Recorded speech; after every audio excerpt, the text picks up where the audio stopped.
సంచలనం సృష్టించిన షీనా బోరా హత్య కేసులో నిందితులు మళ్లీ జైలుకే వెళ్లాల్సి వచ్చింది.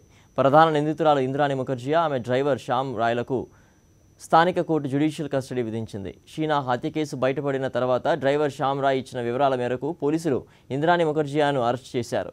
ఆ తర్వాత మొదట ఆమెకు జ్యుడిషియల్ కస్టడీ విధించిన కోర్టు పోలీసుల విజ్ఞప్తి మేరకు ఆమెను పోలీస్ కస్టడీకి అప్పగించింది.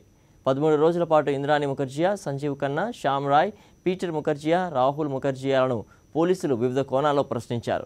ఈ క్రమంలో ఇవాల్టితో నిందితుల కస్టడీ ముగియడంతో వారిని కోర్టులో ప్రవేశపెట్టగా ఇంద్రాణి, శ్యామ్ రాయ్లకు న్యాయస్థానం 14 రోజుల జ్యుడిషియల్ కస్టడీ విధించింది. ఈ నెల 21 వరకు వారు జ్యుడిషియల్ కస్టడీలో ఉండనున్నారు. ఇదిలా ఉంటే ఈ కేసులో చిక్కుముళ్లు వీడడం లేదు. హత్యకు దారితీసిన కారణాలు సహా పలు అంశాలపై నిందితుల నుంచి సరైన సమాధానాలు రావడం లేదని తెలుస్తోంది. విచారణలో నిందితులు సహకరించడం లేదని పోలీసు వర్గాలు పేర్కొంటున్నాయి. ప్రధాన నిందితులు ఇంద్రాణి ముఖర్జియా, ఆమె రెండో భర్త సంజీవ్ ఖన్నా, డ్రైవర్ శ్యామ్ రాయ్లను గంటల పాటు సుదీర్ఘ విచారణ జరిపినా సరైన సమాచారం రావడం లేదని సమాచారం.